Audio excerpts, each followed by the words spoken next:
Let's get advanced.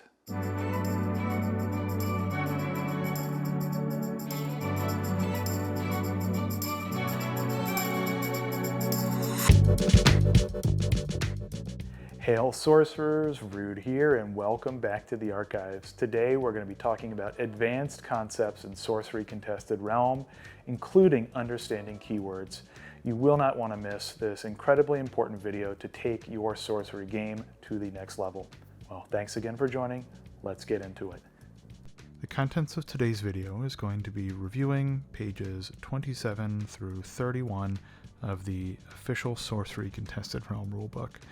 In addition to that, I'll be referring you to the glossary that starts after page 31. It's impossible for us to review every single keyword, and I would encourage you to take a look in the glossary if there's a keyword for a card that you haven't read before and want to know a little bit more about. It's an invaluable resource. We're going to begin with discussing special abilities, starting with passive abilities. Passive abilities are abilities that are ongoing and have a lasting effect and are always active when that unit is in its specified region. Here, we're seeing that the passive ability for the Worrywart is units nearby take no damage from magic spells. So while this Worrywart is out in play, units nearby it will take no damage from magic spells. Next, we have cards with keyword abilities. Keywords here are Submerge and Waterbound. In Sorcery, keywords are special abilities or phrases that really serve as shorthand for a larger piece of rules text. For instance, Submerge means this minion can go underneath water sites and exist in the subterranean level beneath them. Additionally, it has the Waterbound keyword, which means that if this minion is on a non-water site, it becomes disabled immediately. Check out all the keywords that are on your cards, and then take a look in that glossary that I'd mentioned to clarify if you've got some specific questions. There's lots of really fun ones, and it's a great thing to just check them out while you're building your decks. Next, we see activated abilities. Activated abilities take place by spending mana or tapping, doing something to activate the card. Whereas this is passive, and it's always in effect, and it doesn't require tapping. And the same with these keyword abilities. These activated abilities are clarified by tapping to draw a spell, or play or draw a site. Tapping is the way to activate that ability. It's important to remember what activated abilities are. That way you can really pay attention to the different types of mechanics and say, for instance, you want to activate something. That means it's not going to be able to defend or intercept on your opponent's turn. Finally, the last type of special ability is a triggered ability. Triggered abilities, in this case, for the Colicky Dragonets, state at the end of your turn, the Colicky Dragonets shoot a projectile and it deals 1 damage. A triggered ability is an ability that has a specified condition that could be using language like when, whenever, or at, in this case, at the end of your turn. So specifying that once the end of your turn begins, then this ability will trigger. Now that we've learned about the different types of special abilities, let's talk about some advanced concepts related to movement. In our previous video, we learned how to summon minions and conjure relics and artifacts, but we're going to talk a little bit more about the specifics surrounding entering different locations, sites, or the void. A unit is said to have entered a location or site, even if it's the void, if it was not occupying that particular spot, and now it is. For instance, if this sorcerer enters this river, or if we conjure this beast of burden onto the battlefield, that would count as entering this site, the same as moving into the river would count as entering the site for the sorcerer. Additionally, we have some cards that allow units to teleport. Teleportation is an interesting ability. For instance, if we were to teleport the sorcerer with blink, it states an ally teleports to a location it is nearby. Additionally, you would draw a card with that blink. So recall, nearby are the 8 surrounding squares as well as the square that the unit is standing upon. When we're teleporting, we're actually just moving directly to that location. So if we teleported here with blink, we would move directly to this location, not passing through any of the other areas or locations on the way. That's really important because some things will trigger when units move into a certain region. So if you can teleport directly there, it can sometimes be really helpful. One of the other very important components of teleportation is that the unit does not take any steps when teleport is activated. That means the sorcerer still has an extra step that they can take if they want to use the move and attack basic ability. One other really important advanced movement concept is the concept of moving freely. This Outback Strider has an ability that states moves freely between land sites not occupied by other units. What that means is this Outback Strider may move freely in between any of the land sites that aren't occupied. It isn't limited to just one movement. It can actually move all the way over here. And say our sorcerer was located on this river, it would be able to move all the way up here to the simple village. Moving freely is an incredibly powerful ability. It's important to note that move freely also counts if you are attempting to defend. So for instance, if this beast of burden was attacking this village, this Outback Strider could move freely across these sites to defend here. When thinking about moving freely, it's important to note that as long as the starting and ending locations of the steps satisfy the move freely condition, it can move within that span of land for the Outback Strider. Now I'd like to move on to special movement effects. Some effects will push or pull things, or you can drag them across the battlefield. Some will allow you to traverse the movement in a different way. For instance, when we look at cards such as the Sacred Scarabs, which are airborne. Airborne allows minions to traverse diagonally in addition to the typical adjacent, so they can move nearby.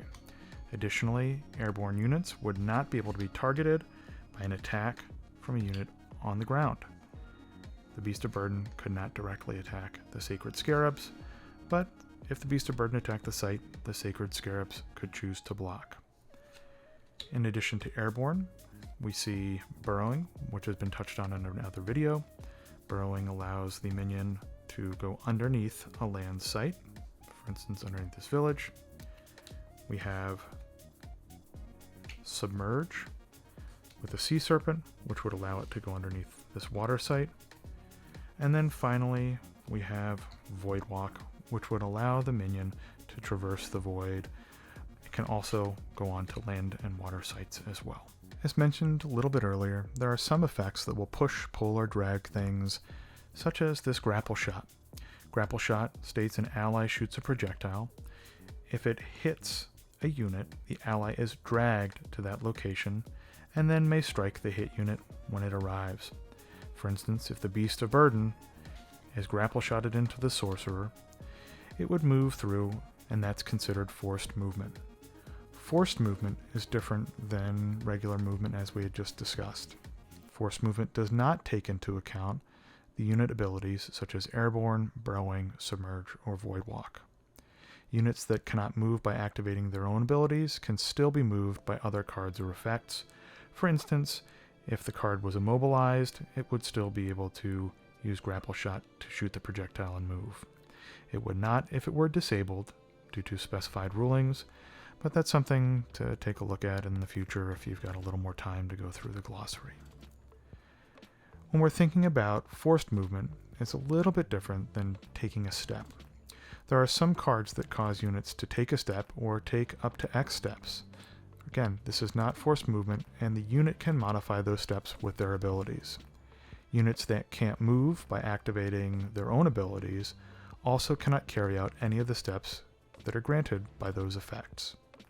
For instance, if it's immobile, it wouldn't be able to take a step. We've talked a lot about what happens when minions move, but what happens if a site moves? For this example, we're going to be looking at these Sacred Scarabs on top of the Gothic Tower. We'll put the Beast of Burden back out of the way, and our Sorcerer is going to tap to play a site. The site is Rift Valley, which reads, you may pull apart a partial row or column to make a void in which to play this. This will then move the site over, carrying everything with it on top.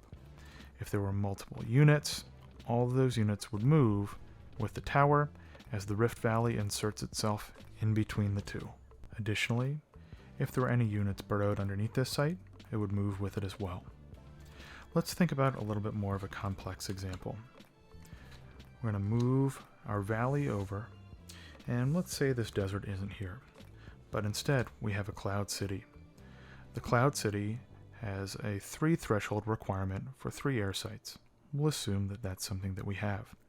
It states once on your turn, this site may fly to a nearby void. The cloud city would then be able to fly to this location if it's something that you wanted it to do. Now say there were units atop it, those units would also be carried with the cloud city. This makes it really powerful to get great positioning for attacks, and in this case, if the sorcerer were the opponent's avatar, you'd be able to shoot that projectile and do 1 damage. It's very important to note that you can only move sites to sites where there are void. You cannot place a site on top of another site, and if a site is destroyed from a unit's ability or from a spell's ability, you would then place a rubble token beneath it. Rubble is a non-threshold, non-mana generating location. It is not controlled, but for the purposes of the board, it is not considered void anymore. So you can traverse this site or location with your minions as you normally would. Let's reset the board before we discuss our next concept. That's better. Some units, such as Beast of Burden, may carry other units. To carry a unit, we would use the same rules as previously discussed for picking up and dropping artifacts. The Beast of Burden may pick up this Fenvale Muse. We want to attack, but unfortunately, we don't have any openings because this simple village is in the wrong orientation. What we would then do is move our Beast of Burden here, and our Fenvale Muse, being carried along, can still take its actions or use its abilities. That means that if it would like, because it's a spellcaster, it could cast a projectile, or move and attack this tower right here. Some cards have damage grids, such as Craterize. As you can see, there's a large grid that indicates at the center square the location in which the card is cast by a highlighted box. Additionally, some cards, such as Cone of Flame, will indicate the location of the spellcaster with a black dot. When you have a card with damage grids, make sure you study it carefully before making your determination about how you want to proceed, because it could be really critical if you choose something that is going to strike your own minions like this one here. So make sure when you're looking at your damage grids to really study if there's a specific starting location or if there's a specific place where the damage originates from. For the purposes of the grid, you just start at that starting location and then count out based on how many other sites are in that location grid.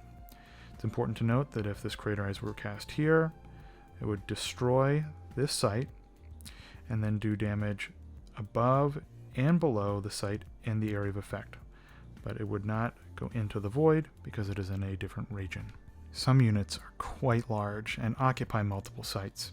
For instance, this mountain giant states that it occupies 4 locations. To cast the mountain giant, we would need to choose one of our sites that we have in our control and choose that as the originating site. We would then place it at the intersection of 4 sites, creating a 2x2 grid. Now it's important to note that it occupies all of these sites, and for instance, being on a river as well as land sites means that it occupies both a water site and a land site, meaning that it wouldn't be able to be buried because it's on water, and it wouldn't be able to be submerged because it's also on land. If we were to want to move our mountain giant, it would move its entire gigantic mass and have to be placed in a grid square that has 2x2 that is also legal. For instance, if this village were not here, we would not be able to move to this location because this is a void and the mountain giant does not have a void walk. Additionally, because it occupies all of these locations at the same time, if a card such as Cone of Flame is cast, then we would note that all of the places that it overlapped, for instance if this was 1 step forward, would deal damage. causing 6 damage to the Mountain Giant if it was 1 step forward and our Sorcerer was originating the spell cast from 1 step behind. This also means that the Mountain Giant is vulnerable to attacks from multiple different locations. It could be attacked here, here, or even over on both of these sites. So you want to think really carefully about where you're going to place your large minions, especially if there's a number of different minions that your opponent controls that could potentially attack it. Finally, if we were to attempt to teleport our Mountain Giant, the rules would be the same as moving it. When a large unit is teleported, it must be to a location or a set of locations that is legal and conforms to the size of the restrictions. So if we had these sites here, we could blink there, but if this were a void, we wouldn't be able to. It's really important to keep in mind the different grids and the way your Mountain Giant might be able to move. One additional key concept is that between ownership and control, you have ownership of all the cards that you bring to the game of Sorcery, therefore you're the owner of those cards. There's no ante in this game. The owner of a card does not change during the game, but ownership is different than control. There are some cards that take control of other units, and it's important to note that when that happens, it is still considered to be owned by the initial player. While the owner of the card is most often the controller, the control of the card as it changes might change over the course of the game, say for instance if Infiltrate is cast, which allows you to take control of another minion. When the rules text uses phrases like your minions in your site, they are referring to things that use control and not things that you own. Next, let's discuss projectiles. Projectiles have received a pretty substantial change since the original release of the first rulebook with Alpha. For this example, we're going to be using our Sorcerer right here, but let's put some other minions out on the board. In this scenario, we want to cast the spell Firebolts that shoots 3 projectiles in the same direction, one at a time, each dealing 1 damage. Note that projectiles originate from the caster and follow a cardinal direction. Cardinal direction is simply north, east, south, and west. For the projectile that's being fired with firebolts, all of them need to head in the same direction. It's important to note that projectiles cannot traverse other regions. So in this scenario, if we are attempting to shoot our firebolts into the Beast of Burden, or even to target the Spectral Stalker, we wouldn't be able to, because there's a void square in between our caster and the intended targets. What if our Sorcerer was here? If the Sorcerer was here and attempted to cast firebolts, we see that there's a Midnight Rogue that's here with stealth active. We also see that there are gnomes over here that we'd like to hit. Projectiles with new rules bypass anything that has an active stealth, moving through this site and then striking the gnomes. There'd be 2 extra projectiles, but we could safely shoot that projectile past our own unit here that was stealthed. Now, what if this Midnight Rogue wasn't stealthed? Well, the projectiles would head in that direction, and both would strike this Midnight Rogue, and then the third, after the rogue perishes, would then go on to strike the gnomes. One final example, if we have an enemy unit standing on the same site as the caster of the projectiles would strike the enemy unit first before moving forward to other sites. If it is our unit, the projectile will bypass our unit and proceed along the path, striking our enemy units. So, very important to note that you can cast projectiles while standing on the same site as your own units. If your unit is standing on another site and it is not stealthed, it would then get struck by the projectile as normal. And finally, if an enemy unit is standing on the site of origin, it would be struck by the projectiles themselves. Remember, projectiles cannot pass into or through regions that are different than the casters. Finally, we'll talk about the storyline, which is one of the most important parts of playing Sorcery, as it will be related to almost every card interaction as you move throughout the game. Prior to talking about the storyline, let's clear up this board. There we go, that's much better. In essence, the storyline is the story that's being told during a game of Sorcery, and it can get complicated, especially when there's multiple abilities that might trigger at the same time. If you find that you're in a situation where there are multiple abilities that might trigger at the same time, try using the storyline to see if you can figure it out. So, as an example, we have our giant shark here that is a triggered ability whenever another unit enters or moves between sites in this body of water. Giant shark moves to that unit to fight it. We have a spectral stalker that is located atop this tower, and the stalker is thinking about coming in to attack the spring river. A storyline begins each time a unit casts a spell or activates an ability, at which point one or more events are placed on the relevant points on the storyline, and then are resolved in that order, one at a time. But sometimes the resolution of those spells or effects will cause it to split into several smaller events. For instance, that spectral stalker moving in to attack the spring river, triggering the giant shark's ability. For storylines to be better understood, we need to really think about the location of those smaller events and where they're placed on the storyline at their relevant points before the storyline continues to play out. Specifically, target units or locations must be chosen as an event is being added to the storyline. Otherwise, an event only needs some more detail when it comes time to resolve it. So when we're thinking about this, we see that the spectral stalker wants to move in to attack this spring river. Steps 1 and 2 on the storyline would be the spectral stalker moves onto the surface from 14 to 13. It then attacks the autumn river. But in the middle of that, the shark's triggered ability happens. So what happens is that the final step, which is attacking the spring river, gets pushed to the end of the storyline, because the triggered ability occurs as soon as that spectral stalker entered the spring river itself. What would then happen is that the giant shark moves to 13, which would be the location of the unit that had entered the water site that was in the body of water. It would then move to the next step of its triggered ability, fighting the spectral stalker. The spectral stalker dies, and the attack does not go off on the spring river. Essentially, the final portion of that storyline, which was the attack, fizzles. The interactions can get pretty complex, and if you find that you're intimidated by the storyline, don't worry. It's something that a lot of players feel, even the more advanced ones.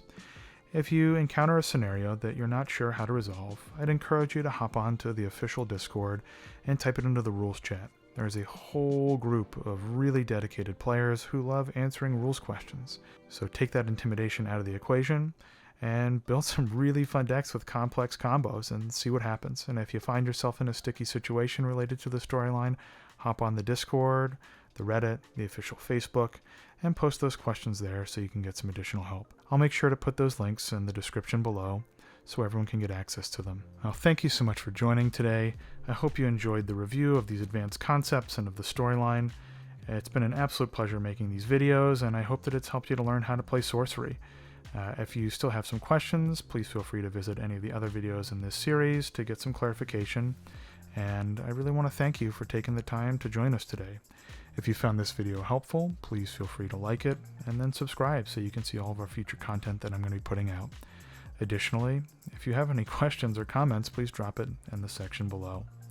And finally, if you like this video and want to help some of your friends learn how to play Sorcery, please feel free to share it with them too. Well, it's been a pleasure having you here. Thank you so much for joining us in the archives, and I look forward to seeing you in the contested realms.